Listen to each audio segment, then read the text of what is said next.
Hey, what's up YouTube? Welcome to the part 3 of the How to Retouch Dark Skin series. My name is Prince Mason, and today we're going to be looking at dodging and burning. Now, if you haven't subscribed to my channel, please go subscribe and do not forget to turn on the notification button so that you can receive updates every time I put up a new video. Now, with that being said, let's get straight into dodging and burning. Now, dodging and burning is a very important aspect of retouching, and probably, if I dare to say, the most important aspect of retouching, because you have the opportunity to work on your shadows and your highlights independently, and boosting your shadows and highlights can add this sort of dynamic range to your image, so your images tend to look sharper, more detailed, and it just overall takes your images from one level to the other. So today I'm going to show you how I dodge and burn my image. Now, there are different ways of dodging and burning images. Some people use 50% gray layers, some people use curves adjustments. Even when using 50% gray layers, it's still different. Some people use the traditional dodge and burn tools that are right here, while some people actually opt to use low opacity and low flow brushes. And yeah, so there are just a ton of ways to do dodging and burning in Photoshop. And I have my own way. I've tried probably every way possible. I've gone with the 50% gray layers. I've worked with my brushes, my white and black brushes at low opacity on 50% gray layers. I have also worked with the traditional dodge and burn tools that are right here. And while I've also used curves adjustments in different ways, there are different ways you can use your curves adjustments too. But today I'm going to show you the new way I found and how it works for me. And I'll also show you how to create a small, tiny check layer that will help you know where to dodge and burn. And it would actually just help your dodge and burn generally. So let's jump into this. Now I use curves adjustment layers, and the way to create my dodging and burn layers is by coming down here. So you go to curves. So we're creating our dodge layer first. Let's change this to dodge. Change our blend mode from normal to screen. Now you can see how bright the image is. It's not blown out, but it has actually like popped the highlights like a lot. Now we're going to invert. To invert is Control I on the PC and Command I on the Mac. So we'll invert. Sorry. Make sure you're on your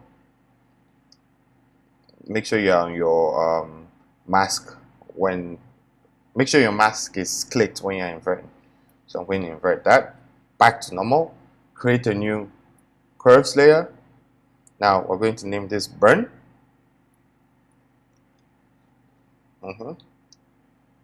Then we're going to go to our blend modes here and change it to multiply. You can see how dark our image is right now. Then we'll invert this layer too and put this in a group. Control G for PC, Command G for Mac. And we'll name this dodge and burn. So those are dodge and burn layers. Now, if you do not know dodge and burning, dodging and burning is essentially how do I put it? Enhancing your highlights and your shadows so that your image can look way better. So I wish there's a better way to put it. So you dodge your shadows and you burn your highlights. Now, if in makeup terms, it's more like contouring and highlighting. So basically, it gives more shape to the face. If you dodge some certain parts and you burn some certain parts, it actually helps the image. Now, if you understand lighting, you need to know where the light is falling on your subject, and that helps to shape your subject's face, so you know where to dodge and you know where to burn. So in situations like this, in this image, I'm just going to create a layer here and pick a brush with another color so I can show you guys something. Let's use red. In a situation like this, I know I have to dodge this part of the subject's face, then somewhere around here, then somewhere around here. Please let's not forget the nose too. And anywhere that I can see highlights on the subject's face, I'll dodge. Then where I can see shadows, we're just going to delete this layer, create a new one. Probably just pick and that color, and let's increase the hardness this time, reduce the brush size. So yeah, I know I'm going to burn these areas, the side of the nose, her contours right here, that's her cheekbones, then probably the side of her face. I'm going to go in, burn the lips, somewhere around the eyeshadows, her neck, her shoulders, anywhere that I can see shadows, then I'll burn those. I'll burn those areas. So basically, you dodge your highlights and you burn your shadows, and this will um, enhance your subject's face, and this will enhance the features of your subject's face, and also make her stand out. The image tends to look sharper, and it tends to look more detailed after dodging and burning. So let's get into how I dodge and burn. Like I said, I create curves adjustment layers. Make sure my dodge is on screen, the blend mode, and my burn is on multiply. Then I'll pick a brush, reduce the hardness of my brush. Size is relative to the area that I'm trying to dodge or burn. So let's start with dodging. Now, I told you guys from the beginning that I'll show you how to create a check layer that you can use to know where to essentially dodge well and burn well. So that way we create a black and white layer and drag our reds down. Once we do that, you can see the features of your subject's face a lot more. Now, another trick I like to use when I dodge and burn is to turn off my frequency separation layer. That way, I can actually see my image. I can see the contrast in my image, because frequency separation tends to reduce how contrasty your image looks, and I can see exactly where my subject has a contour or probably some kind of shadow that the frequency separation is probably hiding a bit. So I know exactly where to dodge and burn. So my image looks almost exactly the same way it looked before frequency separation. I hope you guys understand where I'm coming from. So this is just a neat trick to do, every once in a while you're retouching. So let's leave this layer on for now. So we have our black and white layer. We've pulled down our blacks, and we can actually see a very contrasty image. We're not looking for any colors here. We're just dodging and burning. So yeah, I'm going to pick a white brush right here, down here. Pick a white brush. My opacity, I'll set my opacity to 12, and I'll set my flow to 12. So this works for me. 10 works, 15 works, whatever it is, just try.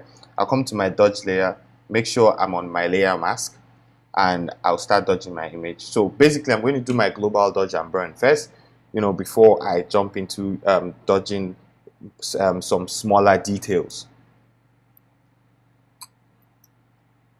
Now, let's dodge and burn the forehead. Do not zoom in too much while you're dodging and burning. Right here.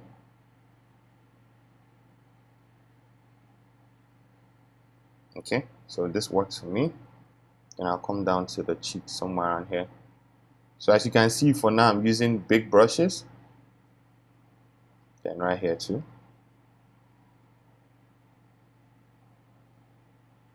Okay, so this works for me. I'll get the nose. Now, if you're just learning dodge and burn, I would advise that you take your time to learn this. It's not we're working with a non-destructive layer, but it tends to be very destructive if you overdo it. It will ruin your image. So I have an idea of what I'm doing. That's why I'm not toggling my black and white layer off too much. But if you're just starting, then I'll advise you to toggle on and off your black and white layer so you can see when you're actually overdoing things. So I'll turn that back on. Then right here on the chin. So now it depends on the look that you're going for.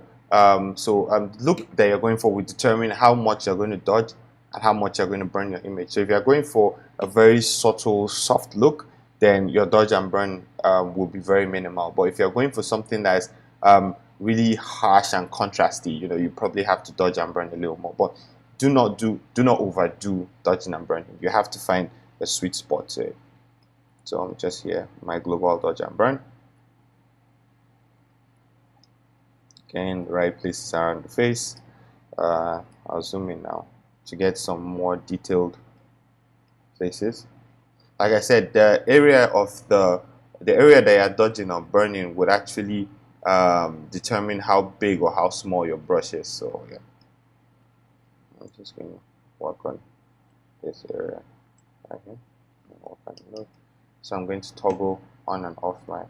So essentially, now I can see that I need to get some, just add that to this, then this thing. Now My subject's looking really bright. Probably just add a little here just to, okay, get somewhere around the shoulders here.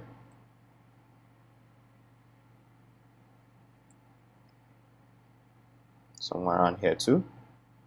Okay.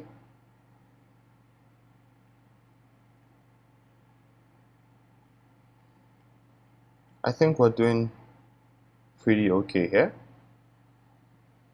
Like I said, now I zoom in again and work on her lips. Now, I'm not going to waste too much time doing this. In when I'm working on my own images, then I take my time. But for YouTube, I do not want to spend too much time, dodging and burning on YouTube. So, but if you're dodging and burning your image, like I said, you should take a lot more time than I am doing right now.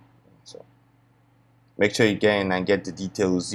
It goes a long way to help your images look way better. So let's see. Let's just zoom in. Let's see our before and our after. You can see that it's looking really good. We've added more light to her face, and yeah, looking pretty good to me though.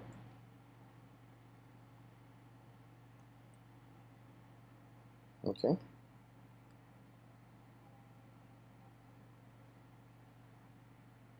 So look at before and look at the after. We can tell we need to get some just to smoothen the gradation between highlights and shadows. Okay. This works for me. For the sake of this video, I'm just going to take this to 20 and take this to 20 so I can get her lips. This spaces around her lips because I want them to pop very well.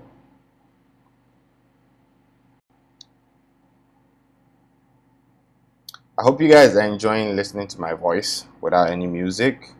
Like I said, people said it's distracting, so I'm just going to try this one without music. But if you're hearing music and you're hearing this, then that means I do not like what I'm hearing. But anyways, back to dodging and burning. Okay, I'm going to take this back to 12. Then my flow and opacity back to 12 and 12.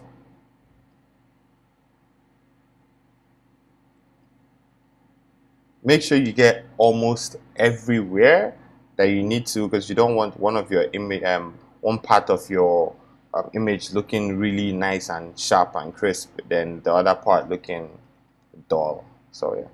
So I'm going to turn this off. Then let's move to burn.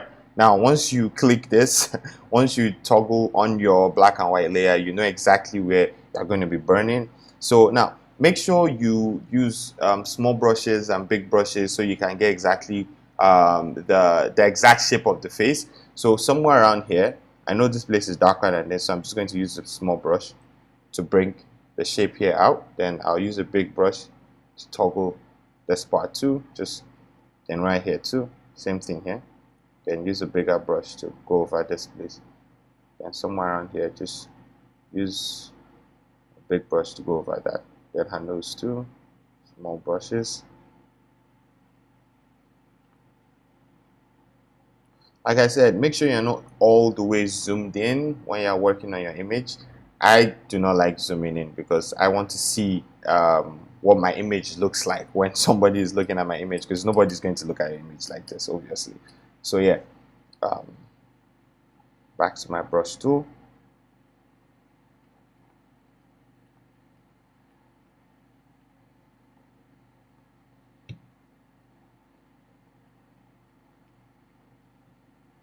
Okay, at this point now, I think we can zoom into this place. Always toggle your black and white layer off so you can see exactly what you're doing, so you do not overdo it.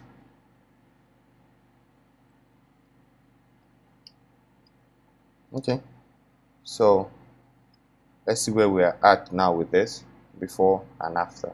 Before and after. Now this is a huge difference from where we started, and I'll take my time. I'll take a lot more time and really dodge and burn this image. I'll make sure I get the eyes, like the blacks around the eyes here, make them a lot darker.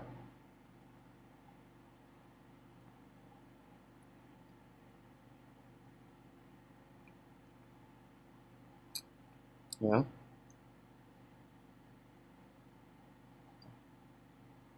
Work on my lashes, bring them out a lot more. Yeah, so the lips too. I work on my lips. You can see this line underneath this right here.